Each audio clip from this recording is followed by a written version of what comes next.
Students, अभी हमने last video में ऑब्लिक स्केचेस ड्रॉ करना सीखा था। ऑब्लिक स्केचेस को हमने जो ड्रॉ किया था वो स्क्वायर्ड पेपर पर किया था, बट एक चीज थी कि वो एक पर्टिकुलर मेजरमेंट में नहीं थी।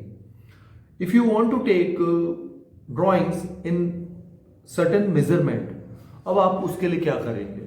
तो उसके लिए हम ऑब्लिक स्केच पर डिपेंड नहीं करके अनदर स्केचेस ड्रॉ करना सीखते हैं, जिसका नाम है आइसोमेट्रिक स्केच। आइसोमेट्रिक स्केचेस जो होते हैं उसको हम 2D ड्राइंग जब बनाते हैं उसमें तो आइसोमेट्रिक शीट यूज करते हैं। आइसोमेट्रिक शीट क्या होती है?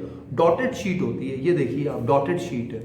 ओके, ये आइसोमेट्रिक शीट होती है। इस शीट को जो है डिवाइड किया गया है इक्विलेटरल ट्राइंगल्स में आप कर सकते हैं, जिसको डॉट्स बनाना है तो, है ना। और एक स्केच बनाना है अगर हमें क्यूब का, और क्यूब की जो साइज होती है 3x3x3 करना है आपको। तो अब हम क्या करेंगे? तो उसके लिए आप क्या करेंगे, एक 2D ड्राइंग बनाना है आपको 3D ऑब्जेक्ट की। उसमें अगर हमने क्यूब का बनाना है तो, या क्यूबॉइड का बनाना है, तो सबसे पहले what we will do, we will draw a rectangle और स्क्वायर। देन पहले हम क्या कर रहे थे कि ऑब्लिक स्केच में फ्रंट फेस के बाद बैक फेस बना रहे थे, उसका ऑपोजिट फेस बना, लेकिन हम ऑपोजिट फेस नहीं बना रहे हैं। यहां पर हम जब फ्रंट फेस बनाते हैं, अब हमें मेजरमेंट मालूम है 1 2 3 3x3x3 है। इसका मतलब 3 हाइट है, 3 लेंथ है और 3 ब्रीथ है। तो हमने लेंथ ले लिया, ब्रीथ ले लिया, अब हम अंदर डेप्थ या हाइट भी ले लेते हैं 3, तो हमने ले लिया। तो अब आपको कोई कंफ्यूजन ही नहीं है उसमें जब ड्रॉ लिया। अब इसको हम ऐसे नहीं लेकर ऐसे लेते हैं, ओके, इसके मेजरमेंट में लेते हैं, क्योंकि हमने जब 3D को 2D में कन्वर्ट करना सीखा था ऑब्लिक स्केच में, तो हमने एक दो स्टेप बैक होकर, सेट बैक करके, हमने उसको ऑफ करके अलग होकर उससे ड्राइंग स्टार्ट की थी बैक फेस की। सिमिलरली आइसोमेट्रिक स्केच भी करना है, लेकिन जहां ऑब्लिक स्केचेस में हम स्क्वायर छोड़ते हैं या ब्लॉक्स छोड़ते हैं, यहां पर हम डॉट्स छोड़ेंगे। ओके, अब आपने इसकी साइड बना दी और इन साइड्स को ज्वाइन कर दिया, तो आपको ये क्यूब मिल गया। इसी तरीके से you can draw some other figures also. आप चाहें तो इसको ग्राफ पेपर में भी यूज कर सकते हैं, स्क्वायर पेपर की जगह, और आइसोमेट्रिक पेपर पे भी यूज कर सकते हैं, और प्लेन पेपर पर भी। Now draw cuboid, triangular prism, triangular pyramid, square pyramid, pentagonal prism and hexagonal pyramid. ये समझ लीजिए कि एक्टिविटी आपका होमवर्क है। ओके, नाउ हम आगे बढ़ते हैं। Viewing solid objects from different direction. अगर एक ही चीज को आप अलग अलग डायरेक्शन से देखते हैं तो क्या होता है? ओके, इसको हम ऐसा समझें कि ये बॉटल है, वाटर बॉटल। अगर आप इसको फ्रंट से देखते हैं तो आपको ये बॉटल पूरी की पूरी ऐसी दिखती है। अगर आप इसको बैक से देखेंगे तो भी ऐसी दिखाई देगी।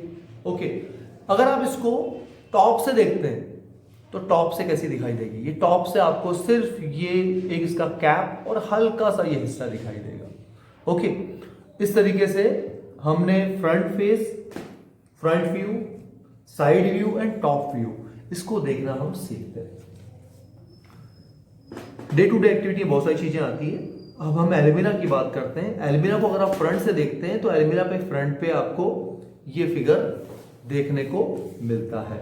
ओके, और अगर आप बात करते हैं साइड से, तो साइड से आपको एल्यूमिना की साइड दिखती है, उसमें आपको उसका फ्रंट नहीं दिखाई देगा।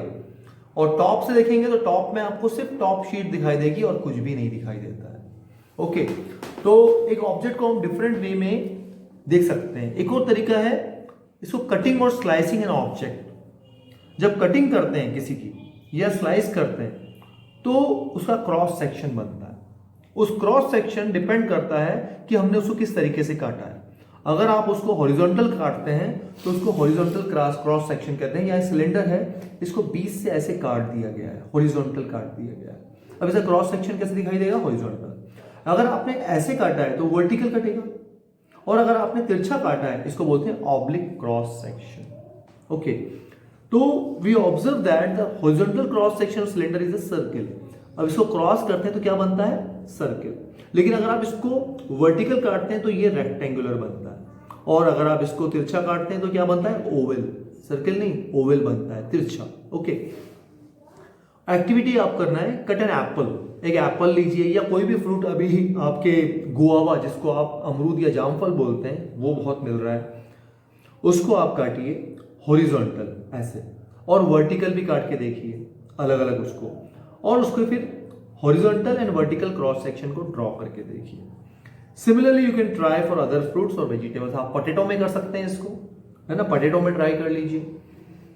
Exercise 4.3, what will be the shape of cross sections of the given figure.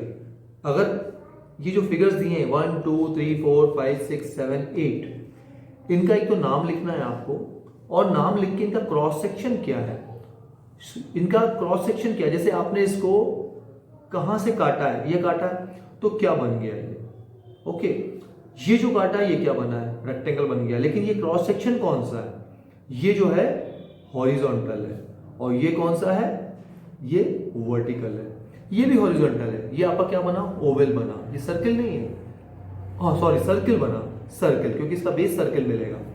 ये आपका ट्राइंगल बना, this is square, this is again a square, लेकिन ये कौन सा है, क्रॉस सेक्शन, ये हॉरिजॉन्टल है, ये वर्टिकल है, ये ऑब्लिक क्रॉस सेक्शन है, तिरछा काटा गया है, लेकिन क्या मिला है हमको, ट्राइंगल। यहां पर हॉरिजॉन्टल काटा है, यहां आपको पेंटागन मिला है। तो आपको ये सब नाम लिखने हैं। Thus taking cross section in one way to get a view of 3D object in 2D from different angles। अब हम 3D ऑब्जेक्ट को 2D में हम डिफरेंट एंगल से देखते हैं। There is one more way to get an idea of how a 3D object would look in 2 dimensions। 3D object को 2D में देखने का एक और तरीका है, डिफरेंट एंगल से अगर आप देखना चाहें, कि you can find it with the help of shadow. उसकी शेडो से आप हेल्प ले सकते हैं। Okay, you might have seen shadow of yourself, आपने अपनी परछाई देखी होगी, और सम अदर ऑब्जेक्ट्स, और बाकी किसी चीज की जब सनलाइट में या किसी कैंडल के लैंप में देखते हैं। तो आप क्या एक्टिविटी करेंगे, एक टॉर्च या कैंडल यूज करते हुए cast the shadow of objects having different shape from front, side and top. आप किसी भी चीज को रख लीजिए और उसकी फ्रंट से, सामने से, साइड से एंड टॉप से आप उसके ऊपर लाइट डालिए और उसकी शेडो कैसी बनती है, ये एक्टिविटी आप करके देखेंगे। ओके।